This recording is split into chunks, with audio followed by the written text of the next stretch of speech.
In sports, if you want to be the best, there are no off days. This is the No Off Days podcast, the NODPOD. Welcome on in. Chris Cato to my left. BK is in the booth. I am Scott Smith.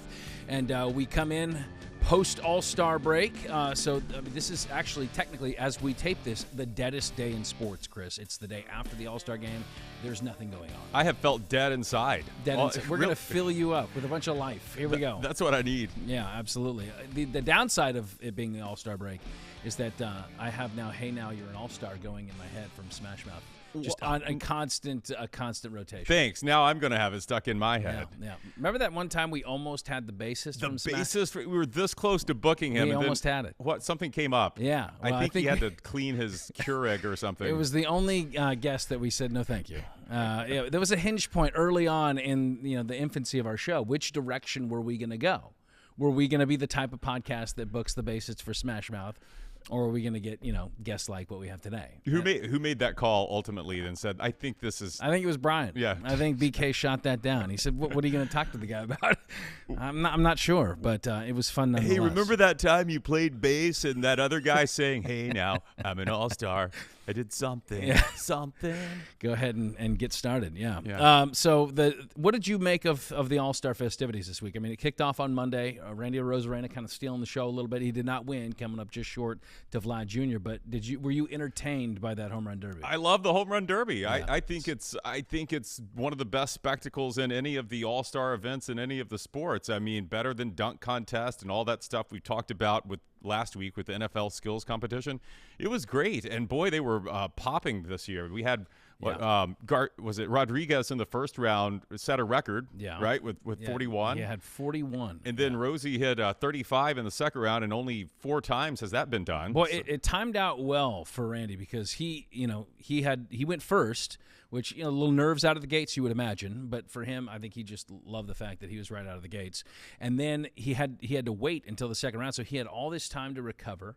Yeah. And then it just kind of every round that he advanced, it kind of worked out that way for him. And when you got down to the final one between him and Vlad, he had 30 seconds left, and he was 5 home runs away. We thought he was going to do it. We thought he's a shoo-in, right? Yeah. Is a cowboy boot in. And he just, unfortunately, just kind of ran out a little bit of gas down the stretch. Yeah, but had some gas in the tank for the next night when he got off to a great start in the game. Had a base hit in his first at bat, and then he tried to steal second, and they got him. Got greedy. Great play out in left field there. So I think our Rays were pretty well represented. So. Yeah, Yandy Diaz hit a tater in the game. So, but they missed the intros on a couple of the guys. Did you catch that? What happened? So Wander Franco and then Shane McClanahan, they were introduced as reserves, or they should have been introduced as reserves, but the PA announcer never mentioned their names.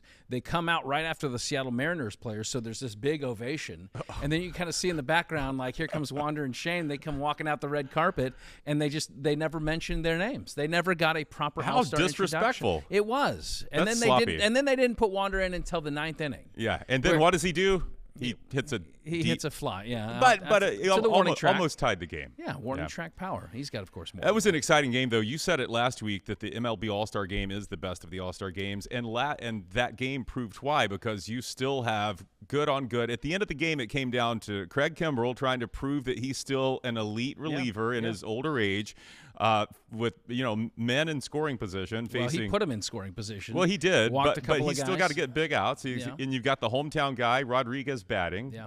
He did walk him, and then he gets the final out. We were kind of quietly rooting for a tie at the end, and as we bring BK in, because at the end they resolve these All-Star games if they're tied in the last inning.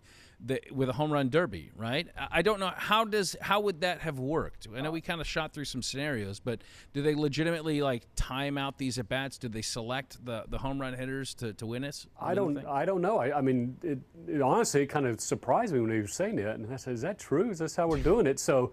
I mean, who do you pitch? Who pitches to you? You get the guy that threw to Alonso who couldn't. Yeah, well, it's got to be one of those arms. It's not going to be Kimbrell. Yeah. That's not a home run derby. So you got to bring out one of the coaches or someone that your team selects. Make Shohei Ohtani pitch to himself, yeah, and then have another guy on the National League pitch to himself. Yeah, it was. It would have been fun to see, but I thought it was a win for Fox and a win for Major League Baseball. The best part about it being in Seattle is that Fox had to bump in and out of commercials with grunge music, so we got to hear the first few chords of Alive. I heard Black Hole Sun. I got a Smells Like Teen Spirit. I mean, it was everything we needed. Yeah, back to your teenage years. But now we're at the All-Star break, guys, so I kind of figured we'd pose this question, like, as we look at this Rays team that kind of struggled down the stretch in the first half, as they look forward to the second half, it's probably a good time to give them some semester grades. We kind of did this for the league as a whole, the good, bad, and the ugly a couple of weeks ago, but I figured maybe we give some superlatives for the Rays individual players. So who would you have as the first half MVP? I'll throw it out there for you guys. See if we match. And I will defer to Brian as Brian, producer. Out of the gates, who's the MVP for the Rays in the first half of the season? There's really so many to choose from. I kind of went off the board a little bit with my MVP. I'm giving it to Kevin Cash, not for his managing. Come on. Oh. No, not for the managing. Not for his managing. No, this move is going to pay his off. drop-dead good looks. Yeah, well, no. By benching Wander Franco for those 2 games when he wasn't hustling, when there was something going on with his head in his clubhouse, that's not only going to pay off this year, that's going to pay off for this kid down the road. So, You'd hope so. So I think that move right there, with anything, is going to help this team out during the end of the season. Well, yeah, I think it does show leadership, and it sets an example for one of the guys that, whether or not he is acting the most mature in the clubhouse, it's a guy that no doubt everybody kind of looks up to. Hey, you're going to be carrying this franchise for years to come. And if the manager is not afraid to do something like that, I think it says a lot. Yeah. They could trust in Cashy as they have, from day one. But lesson learned, we shouldn't have started with Brian. Yeah, he opens with a manager as his MVP. Well, you're not going to probably like mine is, I think, a fairly obvious one. I think it's Randy Arozarena. I mean, I think the guy, he's tied for the home run lead, leads the team in RBIs at this point, and I think his personality, kind of that magnanimous, spirit that he has, I think that's what kind of galvanizes this team. He's one of those guys that everybody wants to be around in the clubhouse. So for all that he contributes on the field, I think he is also a glue guy in the clubhouse. So I got Randy. Yeah. Give me a guy that didn't disappear in June, kind of like Randy did. Give me Yandy. This guy is just rock steady, leads the league in batting average and on base percentage, 4th in slugging percentage, 2nd in OPS, on and on. His defense has been good. Remember, we were worried the Rays are losing G-Man Choi, and he was such a good first baseman. Yandy's been solid. So I think, Yandy has kind of been that, just like he was last season. He was always on base. Let's go reverse order for this one. Surprise. Yep. Biggest surprise. I had trouble with this one. There were 2 guys, but I ultimately went with Josh Lowe just because he was so bad last year. He couldn't hit certain pitches this year. A lot expected. Yeah, a lot was expected, but he he underdelivered. He obviously changed some things. He's catching up to pitches now he couldn't catch up to last season. He's hitting .276, 12 homers, 48 ribbies, and 19 stolen bases. Got some wheels. Okay, I like Josh Lowe too. He was one of my finalists, but I went with Luke Raley. That was my other guy. Because of the fact that he came out of literally nowhere. They needed a left-handed power He came from bat. Ohio. Is that true? Yeah, he was. But I think that what he's been able to produce, and he's not a full-time starter. He's playing a little bit limited action, but he's got 15 dingers on the season. He leads the team in slugging. I mean, this guy has been a pleasant surprise, and he's provided some pop. So, I like you could that probably one. given it to a dozen guys, honestly, on that team. BK, who do you got? Kevin Cash. Kevin Cash, first base coach. No, my biggest surprise is actually it's the team speed. I mean, this team was just a horrible base running team last year.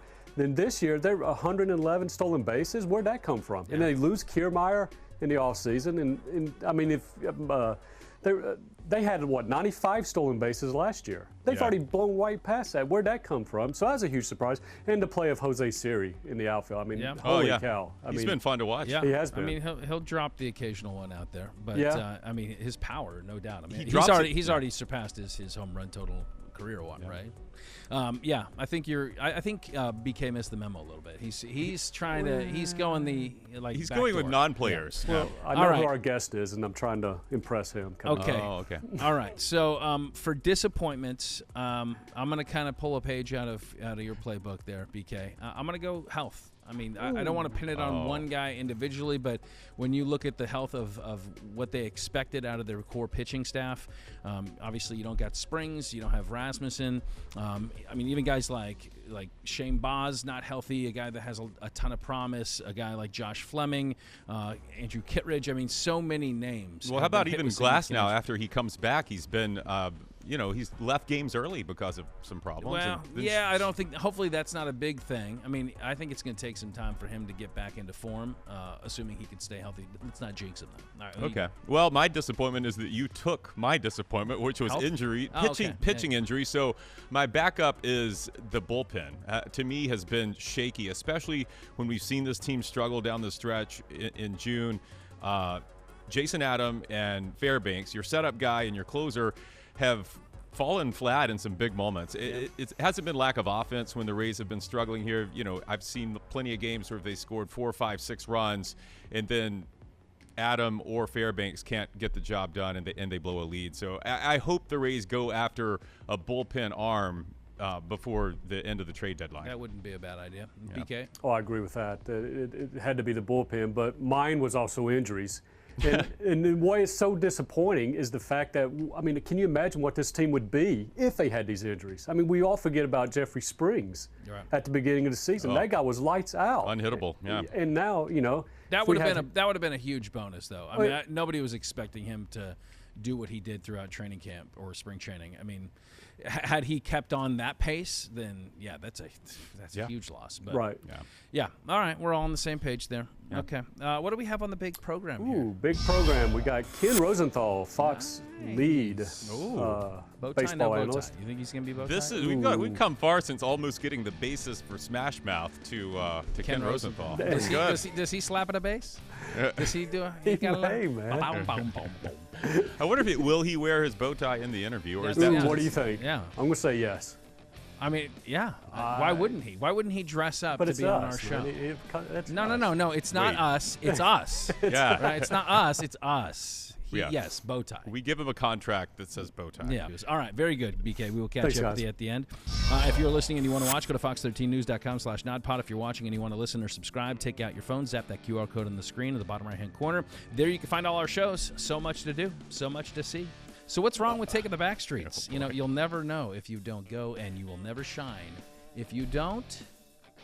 Oh, boy. Glow. Come on. Yes. Yeah. Please subscribe, fox13news.com/NODPOD. So, when we were kind of combing through the talkers for this week, I thought, hey, the biggest story, it's the collision of sports and big-time sports stars and the entertainment industry. And this is the case of Victor Wembanyama, the first overall pick in the NBA draft, Spurs star of the future, and Brittany Spears. Yeah, we need to get to the bottom of this because this case is it's just has more life to it. I thought it was just a one-time thing. Okay, so there was apparently she got hit by his security guard, but then video surfaced. Yeah, and we realized, well, what the security guard was doing was actually she came up from behind. She went, tapping him on the shoulder, trying to grab him, and the security guard kind of swings his arm back, and she hits herself with her own hand.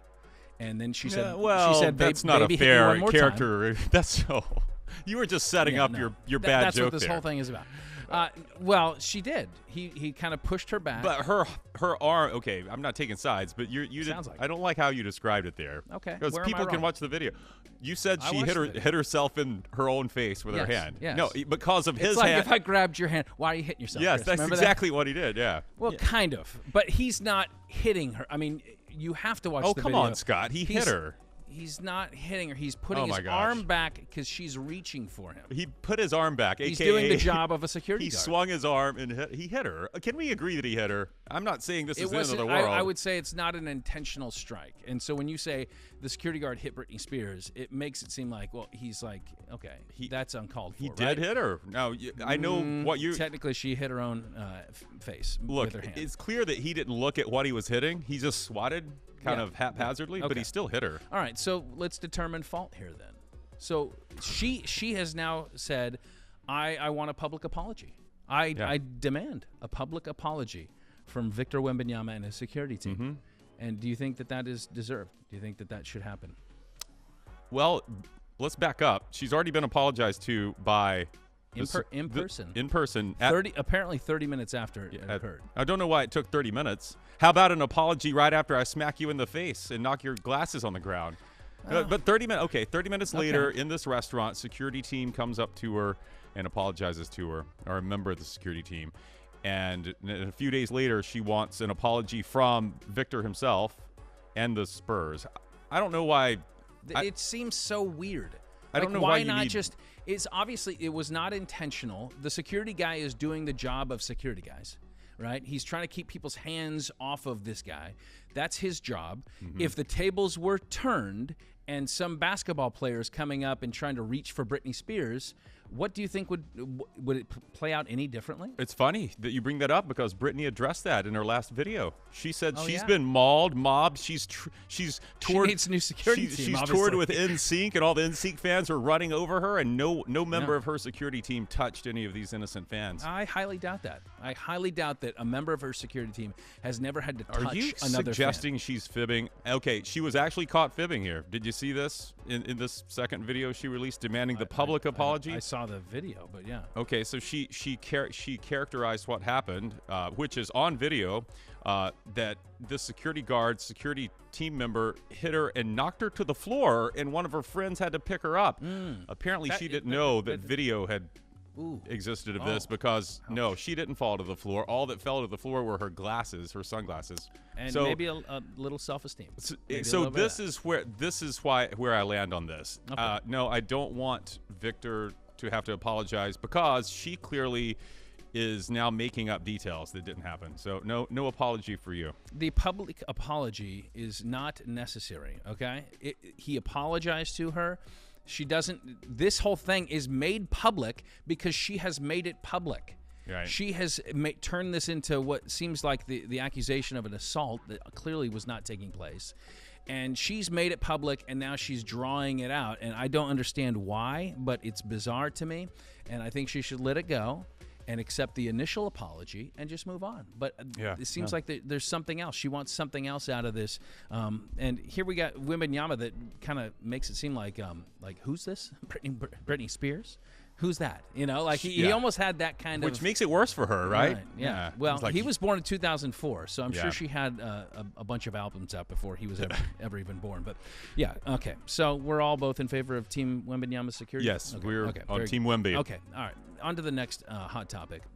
So Hard Knocks. We've made a decision in the NFL. The NFL has decided it is going to be the New York Jets that get the HBO series this year during training camp. And, of course, it's all about Aaron Rodgers. How does he adapt to this new environment, this new team? How many Darkness Retreat jokes will be had within the first couple of episodes? Do you like the selection of Rodgers and the Jets? I do. Yeah. I think it's going to be good. And I also like it because I think the NFL is really limited in who they could pick, right? And so the choices were down to the Bears. No thanks. No. The Saints. Yeah. You know, it's surprising. Sometimes the teams that you think will have the best Hard Knocks, not necessarily the case. Like the Lions blew us away last year, right? And no one was very good. expecting. And the Commanders. So you got those four. So I think the Jets were the best choice. Yeah, obviously. I mean, everybody wants to kind of peel back the curtain a little bit, see what it's like for Aaron Rodgers as he steps into a new team, how he kind of works with his new pieces, his new coach, who I don't think Robert Saleh wanted necessarily. He did not. No. Which any good coach would say that. But of course, it raises your profile a little bit. This team is, they ended the season with 6 straight losses, so they're coming into this season. You want some of that hype machine, I think. Yeah. I mean, you brought in Aaron Rodgers to do just that. You're a team that's now being talked about as a team that could challenge in the East. So we shall see. But I think there's other personalities too. Sauce Gardner be is one fun. of those guys that people will keep an eye on. But I'm kind of interested to see how the interaction between Aaron Rodgers and Zach Wilson is going to go too. The backup quarterback, the guy that he was supposed to be the guy. Look at you. And now he has to. I'm sure they're going to have like sidelong glances that we'll be seeing. Him like in the background, looking over the shoulder of Aaron Rodgers leading the huddle or whatnot. So I think it's going to be a good choice. I think it's compelling TV, and Aaron Rodgers is fit for that. It'll have to be really good to beat the Lions last year, but I think it'll be good. All right, so because we have kind of done some planning here on the NODPOD, and we credit BK for this, we are actually 9 weeks away from the start of the season. And so we decided we're going to go through each division. Is that right? Is my timeline correct on that, BK? Correct me if I'm wrong. Yes. So we're going to go through each division on each of the next 9 episodes. ending with the NFC South, giving our predictions and our thoughts on how these divisions are going to shake out. Okay. And so, drawing the short straw week 1, we're going to start way out west in the AFC with the AFC West. Let's start. I'm going to go. I'll give you kind of my lay of the land here. I'm going to go in reverse order, how I think they're going to finish and why I think they're going to finish there. Okay. Coming in 4th and last in the AFC West, I got is the Vegas Raiders. They lose Derek Carr. They bring in Jimmy Garoppolo. If Garoppolo is even healthy, there's a big question mark there. Garoppolo has been a serviceable quarterback throughout his tenure, but I just don't like. I don't like the pieces that they have there. I mean, they do have Devontae Adams. They have Josh Jacobs, so they have 2 there. But I think learning a new offense with Garoppolo leading the charge, I think they're going to kind of miss Derek Carr a little bit. Their defense is going to be awful this year, and they're competing in a tough division. So I got Vegas coming in last. Coming in 3rd, I have the LA Chargers, actually. But I think 3rd in this division, I think could be a wild card team. So I love the Chargers. I'm a big Justin Herbert fan, obviously. I think they have a great receiving core, Keenan Allen, Mike Williams, and then I love the TCU rookie receiver that they brought in Quentin Jefferson, or Quentin Johnston. And then, of course, Austin Eckler, great dual threat running back. So they're going to have the offensive pieces. They have a new OC in Kellen Moore. So I think the offense is going to be nice. There may be a little bit of a learning curve there. The defense up front, probably not great.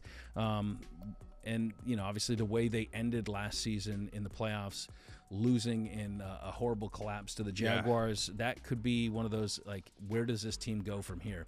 Is that going to be a moment that galvanizes them, that makes them more hungry to get back and repeat, or is that kind of letting some wind out of the sails? So I got the Chargers coming in number 3. My number 2 team, my surprise team, is the Denver Broncos. I think they're going to get in on the wild card. I like the Sean Payton match. I think we're going to see a little bit more of vintage Russell Wilson, getting him back on track. They picked just the coach to be able to do that. I love their receivers as well, Judy, Sutton, and then they picked up Marvin Mims in the draft. So I think that they're going to have that offense is going to be much better. They have a bunch of new players, especially their D-line. I think they got a couple new starters. Frank Clark's one of those guys that came over from the Chiefs. So I think he's going to make an instant impact. I mean, they finished 5 wins last year, so your schedule sets up a little bit better, and at least I think earlier on. And so I think they're going to be able to stack some wins, and they're going to surprise some teams. And then I have, of course, your division winner. I don't really need a bunch of clarification for this. It's the defending Super Bowl champs, I think the Kansas City Chiefs, until someone can knock them off. They won 14 games last year and the whole thing. So, I mean, they have Mahomes, Kelsey. If they can get Kadarius Toney to be healthy and play and play the role that they want him to play. He was a nice addition. Yeah, I mean, special teams as well. We saw that in the Super Bowl. And then I love their stable of running backs too, versatile and so it should be good. Chris Jones, D-line. I mean, they did lose, like I mentioned, Frank Clark. That could hurt a little bit. Can some of those guys that were depth pieces before step in and take over some of those sack numbers? So that's how I see it. Yeah, I was prepared for us to have kind of the same ranking there, and then you threw a little twist in there with putting the Broncos in second. Now you got me rethinking things. Let me ask you this real quick. Vegas has Denver's win total at 8.5. I'm going to take over. Yeah, I'm going to take over. Okay. I've seen too much of Sean Payton. Yeah. I mean, this guy, he's going to know how to utilize his guys. I think there's going to be a shot of confidence with Russell Wilson at quarterback, knowing that he has a guy like Sean Payton. I mean, that marriage with Hackett last year did not work from day one. No. So I think this is going to be a totally different story. Yeah. Okay, I'll do my ordering then and reverse as well. Raiders, don't disagree with you at all. And I don't know that it's so much about, Garoppolo's not an upgrade from Derek Carr. I think Derek Carr's better. But it's just Josh McDaniels. I have no faith in the guy. Yeah. He fell on his face at Denver. He did it last season. And there's no way he can turn it around. He's the worst coach in the division. And their win total is 6.5, and I'll take the under. I'll take the under on that. Then I have Denver third. I do believe in Sean Payton. I do believe he can unlock the old Russ. I just think they need a few more weapons on offense to really get to where Payton can take this. Defense was really good last year. I think 10th in total defense, but I think the Chargers are going to be just a bit better. I just love what the Chargers have added offensively. if they hadn't had the injuries they had last year, I mean, you're looking at a different team. They get Rashawn Slate healthy this year. Yeah. He missed all of last season. Stud left tackle, more protection for Herbert. If you could keep Keenan Allen and Mike Williams on the field at the same time, remember, they both missed a lot of games last year, too. It would be like one would be playing, the other would be injured. And they did that the whole season with Quentin Johnson. Gerald Everett at tight end. I mean, even though their defense is shaky, I mean, you look at this as an offensive league. They're not going to beat the Chiefs. I don't think they're there yet. I definitely have the Chiefs winning the division, but it could be a really special season for the Chargers. Their win total is only 9.5. I'm taking the over on that. Yeah. Kansas City, we don't need to say much, and you said it there. It's Mahomes, it's Kelsey, it's Andy Reid. You know, we can't really doubt them to possibly be playing in another Super Bowl. Yeah, I mean, I think as a whole, though, that the division is going to see a step up. I mean, obviously, just the addition of Sean and Payton to that division is going to draw the best out. I mean, as you mentioned about McDaniels, it could be a hot seat year for him in Vegas. So I think that the division is going to be a lot better. And so do they beat up on each other and knock some of those down? I mean, it's hard to pull two wild cards out of the same division, but that's kind of what I'm thinking. And a lot of my gut on Denver is just the simple fact of, like, if you have a premier quarterback and one of the best coaches in the game teaming up together, it's just a matter of, like, how quickly can we get on the same page. Or is Russ still a premier quarterback? That's kind of what you're banking on there, is that he's still that guy. Yeah, I definitely am. So we shall see. Next week we'll stay probably in the AFC. What do you want to do next week? You want to go east? What do we do? NFC. Oh, you want to stay in the AFC? I thought we would bounce back and forth. Okay. All right, we'll do NFC West next week. Sounds like fun. You want to start west? Sure. All right, I love it. All right, so as mentioned off the top, this is All-Star Week, and so we had the guy that was in the mix at the All-Star Game, but it was before the All-Star Game, so some of these questions might be a little dated, but we think that you'll find them interesting. My shirt may be dated, too. Oh, that's right. Quick wardrobe change in 3, 2, 1. Here's our interview with Ken Rosenthal. Well, Chris, our guest always has his finger on the pulse of what's going on in Major League Baseball. Part of our lead team here at Fox, MLB on Fox reporter Ken Rosenthal is our guest. Ken, thanks for joining us. And right off the gate, we have to say congratulations. I see that you have been named the NSMA's Sports Media Sports Writer of the Year. That is some incredible stuff. Thanks very much. Appreciate that, Scott. Absolutely, yeah. So, you're always on the go, from All-Star Game to World Series coverage. You cover the Field of Dreams game out in the cornfields in Iowa. What is your favorite assignment that you've had with Fox? Ooh, that's a good question. I beat the London games, and we had one in 2019, and we had one just a few weeks ago, and the opportunity to go to a foreign country and to experience that was really special. Now, obviously, it's been thrilling to cover all these World Series and All-Star games and playoffs, but those London games were really special, as were the Field of Dreams games. Do you get a chance to do, like, the touristy stuff and stop by Buckingham Palace and ride the double-decker buses? Do you get to do any of that stuff? I didn't do much, but at least this year I took a nice walk seeing some of those things. In 2019, I didn't, because I was so buried in work, and I was kicking myself for days afterwards saying, "You idiot, you're in London and you're just sitting in your room doing your normal thing." So this year I made some time. Well, not to belabor this point, but I mean, we see in the NFL when they take their games across the pond, as they say, there is a different vibe in the stadium. It's a hungry fan base; they love it. Does it feel similar on a baseball side of things? I don't know that it's quite like the NFL, because the awareness of baseball in England is not nearly what it is for football. But it is a special event, and certainly there are a lot of expats who live in London who go to these games. There are a lot of people who travel over from the States to go to these games, and they're starting to make some inroads in attracting the English and European fans as well. So it's a starting point. It's not the NFL, but it's not the NFL over here either. It's understandable. At the same time, you've got to start somewhere, and these London games have kind of given them a foothold in that part of the world. We have talked about all-star games in various sports, and why it just doesn't stick as much. The fandom is not quite as there. The games really don't mean as much. But in baseball, it still is special. It's still nostalgic. It's still the Midsummer Classic. And why is that? Why does baseball's kind of hold on the All-Star Game still matter, where in other sports, when you look at what they do with the Pro Bowl or even the NHL or the NBA's All-Star version, it's just not quite as intriguing? A couple of things. One, the sport has the longest history of any of these sports, and we can go back to 1930s and Babe Ruth was in the All-Star Game and talk about things like that. And the other thing is the calendar. There is nothing else really going on at this time of year in sports other than baseball and other than that break for the All-Star Game. Now, granted, NFL training camps are getting close. The Women's World Cup and soccer is coming. I get it. But of the crowdedness of the calendar, it's not the same as it would be when the NBA All-Star Game is going on or the Pro Bowl. There's so many other things going on at once. And that helps. And just the mere fact that it's in the summer, it's right in the middle of summer, people look forward to it. They enjoy it. Give us your analysis on, for Rays fans, what are the weaknesses from what you've seen that have kind of caused some of these struggles as we approach this midpoint in the season? Well, the offense of late has been a concern. I know that. And frankly, the Rays could not keep up what they were doing early in the season the whole year. It's important to emphasize that it is such a long season. It's 162 games. There are always ebbs and flows. And right now in Texas, the Rangers have had a great season and their fans are going nuts because that team too has experienced a little bit of a dip. My bigger concern for the Rays long-term is just the health of their pitching staff. Starters and relievers. Now, McClanahan is down for a little bit, hopefully not too long.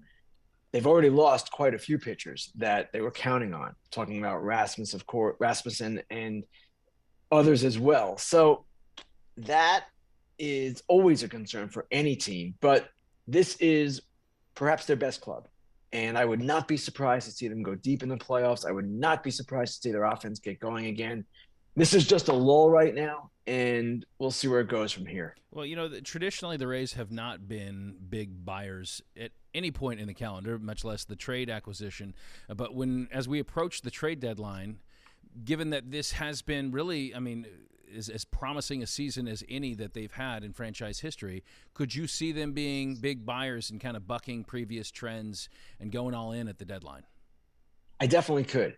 And it's interesting with the Rays, historically, yes, they're not buyers at the deadline, certainly not in the offseason. But what they do is target high-impact players. Now, they rarely get them for whatever reasons, but if you remember, they were trying to sign Freddie Freeman a few years back, and every year at the deadline, they're looking at big pieces. Now, it's a difficult thing to pull off, and we don't even know which big pieces will be available, if any, really, at this deadline. It's kind of a seller's market right now.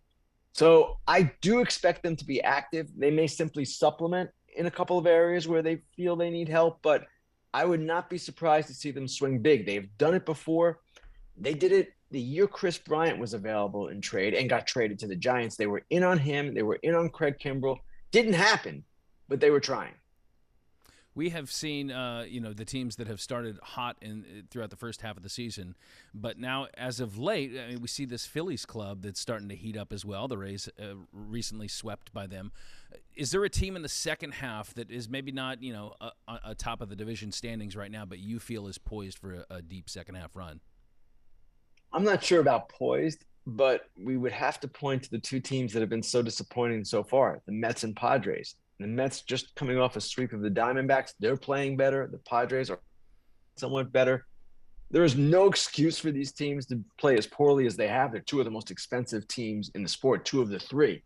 And it's been stunning to see them perform at such a disappointing level. The question is, can they put it together and make enough of a run to get back into the postseason picture? In the Mets case, the division title is pretty much out of reach. The Braves have that. In the West, I imagine the Padres could get back in, especially if the Diamondbacks, the first place team, kind of went backwards a little bit. But they too have a lot of obstacles in front of them. So we've been waiting all season for these teams to click. They haven't. If they do, different story. Ken, I want to run something by you here before we say goodbye to you. Scott touched on earlier, the Field of Dreams game has become one of our favorite spectacles of the sports calendar. We don't have that this year on Fox. I think they're renovating some cornfields up there in Dwyersville. Big shucking season. Yeah, it's a shucking season perhaps, but next year it was announced that next year you guys will be at the historic Rickwood Field in Birmingham. But Scott and I have been trying to contrive some way to get a Field of Dreams game played in Florida. We feel like there's potential here, so I want to toss a couple of options at you. We don't have much corn. Okay, let's go. We don't have much corn, but we do have oranges. We have citrus grove. So what do you think about cutting a baseball diamond in a citrus grove? Now, the citrus grower, the farmer, may not like that very much because they've had a tough time recently, but I think the MLB and Fox would make it right for them. Compensate. Or, if that's not an option, we play on the beach. We've got Clearwater Beach here, big wide beach. It would be fun to watch the players try to run in the sand. You know, the Gulf of Mexico is your outfield. You hit a ball into the water, it's a home run. You could be the first person to pair a bow tie with a bathing suit. How do you think that would go over? I don't know that America is ready for that or wants to see that, but these are interesting ideas. Now, keep in mind, Field of Dreams is historical in nature, or actually it's related to the movie. So that's why everyone flocks to that scene and understands the meaning of that site. Rickwood Field is a historical site, of course, in Negro League history, Willie Mays, all these guys that played there. So I don't know that Florida has that cachet perhaps, but I was thinking when you mentioned this originally, you were going to say something like a game at Disney World or something along those lines in Miami Beach, but I'm not so sure the sport is going there just yet. I think he's telling us we have no shot here, Scott. Well, as baseball tries to speed the game up, I'm not sure playing in sand is the direction they want to go. Right. Ken, we got to get the story on the birth of the bow tie, and that has become kind of your claim to fame. I mean, obviously you're a skilled sports writer and reporter, but that is your look. You've owned it. Where did it all start? Well, it's an interesting story. I'll try to make it as brief as I can. David Hill, when he was the lead person at Fox Sports, one year, I believe it was 2012, ordered me to wear a bow tie during the National League Championship Series. I wanted no part of this. And I was kind of insulted would not be the right word, but taken aback that he would think I needed this to distinguish me. I thought my reporting should distinguish me. Actually, I think it was 2010, by the way. And he ordered it. And that offseason, after wearing it in the National League, actually in the World Series, I got a call from Dhani Jones, former NFL player, a linebacker. Yeah. And he said, listen, I have this nonprofit. We have these bow ties that represent all these different organizations and charities. Would you like to wear our bow ties? And at first I thought, I never want to wear a bow tie again. But then the light bulb went on, and I realized that David Hill is going to still want me to wear a bow tie, and I might as well take control of it and have it go to something really good, charitable causes. And that is really how it started. It wasn't my idea. It wasn't something I would ever have thought of. But David Hill, he had the right vision, and I see him every couple of years now, and he'll always say, "Where's the bow tie? I told you the bow tie was going to be big." Did you know how to tie a bow tie when he ordered you? I did not. Okay. I did not. The first World Series when I wore it, I had to have people at Fox tying them for me. And then I learned over the off season, but it took a long time. It's not a natural thing where you just pick it up really easily. At least it wasn't for me. Well, down the food chain here in Tampa, a few folks had to get fired so the Fox network could have a certified bow tie tire for Ken Rosenthal. So it has worked its way down. I don't think that's the case. No, maybe not. The person had other responsibilities who was tying my bow tie. He was already employed. Well, you wear it well. Yes. Not all calls to the office of the big boss man go as well as, hey, we need you to sport a bow tie. So it has certainly worked well for you. We appreciate your coverage here on Fox. You always add so much to the broadcast, and of course, as we mentioned off the top, Sports Writer of the Year. Kudos to all the awards that you continue to bring in, and thanks for being a part of our podcast here today. Thanks very much, guys. Appreciate it. Thanks so much, Ken. Go get him. Ken Rosenthal.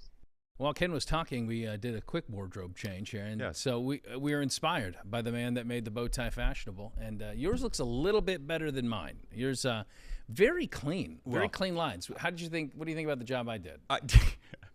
I think you did pretty well considering you'd never tied a bow tie until today. Yeah, it took me. Yeah, it's a little windblown, but it took me about 75 minutes to figure that out. So, can I confess to something too? That Yes. Ken Rosenthal would never let this happen. This is a clip-on job. yeah. Yeah, it looks I like think it. you It's could a little- Well, what they say about bow ties, if it's too perfect, then everybody knows here. it's cool. How does it that spin? Is that Does it spin? Look at that. water squirts out of the middle? Yeah, no. This, you know what this is for? Ken always wears his bow ties. He told us to support a cause or a Yeah. charity. This is from the American Cancer Society's "Real Men Wear Pink" campaign. Okay. Well, you pull it off quite well. So how are we doing? You should consider transitioning. Don't. Yeah. No. Don't. Yeah, Don't. I think you should. Don't. Yeah. Don't. Can we don't get a feed vote? this Can we get ego. a poll? Can we get a poll going? Let's not. Should Chris Cato be full-time bow tie guy? No, All I right? already We'll have enough we'll put credibility that in. problems without that. Let's bring in BK. You know, we were kind of talking about bow ties in having Ken on, and so we figured, in addition to trying to put our own on, we wanted to come up with an all-star cast of famous bow tie wearers. Yeah. And maybe you can kind of grade out the teams, BK, Okay. that we have here. So why don't you start out with your? I have a feeling your list is going to be a lot more comprehensive than mine. Because I have a clip-on list that, Yeah, that I carry around. And BK, just let us know if we leave out any obvious names that should be on our bow tie all-star Okay. team. I'm Okay. thinking people who are synonymous with bow ties. Yeah. First one that comes to mind for me is probably Orville Redenbacher. Yeah. I like a good popcorn, and I would have thought popcorn, but yeah, you think bow tie? I it do. works. And he was. Did you know he's a real person? He was like a scientist. Of course and he was. Wasn't he in the original commercials? Oh, Yes. yeah. Okay. Yeah. I guess I thought that I mean, was. I don't know that his name was Orville. I Redenbacher, guess I thought but, that was an actor. I don't know. All marketing. It was Orville Robertson, and yes. Okay, well then I'll go with my number one draft pick, and I'm gonna go with Winston Churchill. Yes. I think that's. I want to start high, set the bar high for this team. You're okay. I need a leader of So men. you're going with world leaders. He was famous for that polka dot bow tie. All right, since you went Churchill, now I need a leader. I can't just have some silly popcorn man. I've got. Now he's overshadowed by the top hat, but I've got Abe Lincoln. You look at every image of Abe. I Look thought at he was every more image. of an ascot guy. No, look at every image, and you know what? His bow ties look about like yours. Well, they didn't have mirrors back then. That's why. Yeah, he Well, didn't what's your know. He's like, excuse? it's straight. Yeah. So yeah, I'm taking Abe. Okay, with my second overall pick, I'm going to go into the food category. I'm going to go Colonel Sanders. I mean, Yeah. I love a bucket of extra crispy, and the way he rocked the bow tie. But his was a little bit different. He kind of had the longer. I don't know if it's technically a bow tie. Is it? It is. Okay. I looked at this because I was wondering too. It's called a Western bow tie or a string tie. Okay. But if you see, there's clearly a bow there. All right. Clearly Beautiful. a bow. That's what you wipe your greasy chicken fingers on. The strings. You Yes. wipe it on the That was strings. actually a moist towelette. People don't know that. I've got. Let's go with stay in food. I've got the guy on the Pringles can. Yeah. Oh yeah. Yeah, Mr. Yeah. Pringle. It's just a head and a bow tie. It's a head and a bow tie. Oh, Yeah. he's got a Like, great that's stash. the only thing he has. He's got a Okay. great stash. Yeah. Okay. I want him on my team. Okay, the headless body. I'm gonna go with Krusty the Clown. We got to get a clown in here. Oh, that's right? true. So I'll go with Krusty. He's a good one. Yeah. Oh, I knew you were going to do that. It creeps me out. Okay. Speaking of people who creep me out and have a weird laugh and that you can also mimic, what about Pee Wee Herman? Yeah. I mean, Paul Rubit. Paul Rubit, Well, he is. infamous. You bear a striking resemblance to him currently. Actually, what do you think? What do you think, BK?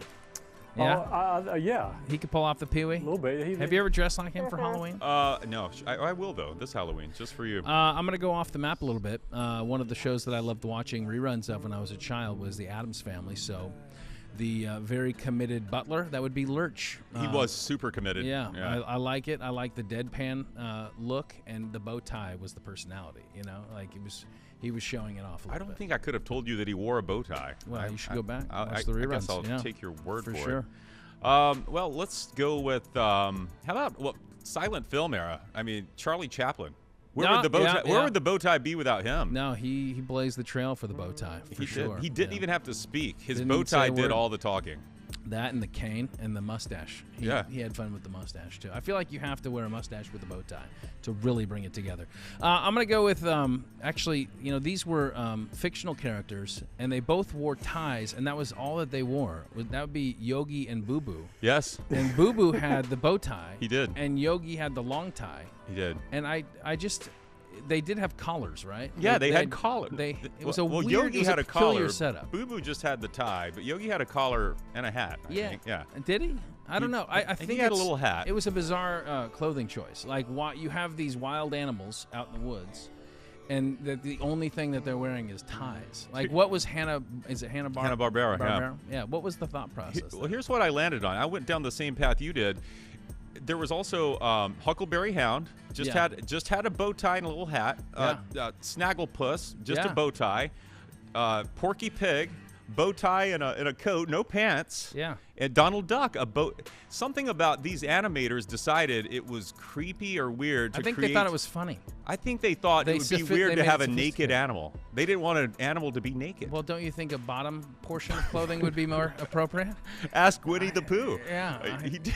Did Pooh have anything on? He had a T-shirt. That's all he had. Yeah, that's like the most inappropriate thing ever. Yeah, it's just. I think they tried to class it up a little bit. I think that's what the goal was. Is that they thought, and it's kind of amusing. It's like, okay, it's a bear with a tie. That's funny. I think they made it creepier. Oh, cartoons, again, like Abe Lincoln, didn't accomplish as much, or maybe he did, mostly known for the hat, but big red bow tie every time. Big red bow tie. Cartoon, or also a book character. He was known to cause trouble. He was known to come back. It. No, the Cat in the Hat. Oh. Big red bow tie. All right. BK, do you have any contributions to this list? Your name didn't Goober from Mayberry, did he wear a bow tie? Well, I think there was an episode. There was an episode where like he and Barney were in a barbershop quartet. Barney wore bow ties a lot of times. But Barney knew how to dress. Yeah. Don Knotts did. Knotts. Yeah, it was a nice knot. Mine is not so nice. I think it was just an era where it was expected. You expected more out of your fictional characters. Yeah. That you would dress the part. Even the Stooges dressed up sometimes and wore bow ties. Yeah. BK, have you ever worn a bow tie? No. The only thing I cannot recall, unless my mom put me in a picture with one when I was like 4. I bet you wore one to prom. What about prom? We all wore the clip-ons like this. Yeah, there you go. Yeah, I forgot about those. Okay. And got married. Yeah. Yes, you got married at prom. Got married in a bow tie. In a bow tie, yeah. Okay. Wow. Nice. I'm glad that you dressed it up a little bit. I went long tie for my wedding. Did you? Yeah, I decided against the. But wait, did I? Yeah. Yeah. It was a long tie. Do you have any more on that list there, Chris? The best one. You and I kind of think along the same lines. We talked about this briefly last night. The best bow tie ever worn, and there wasn't much else being worn, is Chris Farley as a Chippendale dancer. Oh yes. How could we leave that one off? That's the best one. That's number one right there. No, he had Swayze hands down, and I was more like infatuated by the moves that he had. A lot of thrusting, a lot of movement, a lot of wiggling. But yes, that was one of the classic SNL bits. Yeah. Cool. All right. Thank you, BK. Thanks, Very good. Much thanks to our guest today, Ken Rosenthal, and everybody that makes this NODPOD flow each and every week. Working the cameras as we speak and back in the control room. So hats off. Make sure that you check out the full-length episode of this here podcast. Go to fox13news.com/NODPOD. Hit that QR code. You can subscribe on iTunes, Google Play, Spotify, and Stitcher each and every week, and you can catch up with us as well on the social media platforms. I still got to work on this bow tie. It's just, it's close. It's a little, it's almost there. At least you tried. You didn't wear a clip-on. Little catty wobbles. Yeah. All right. Until the next time we are on, there are no off days. Cheers.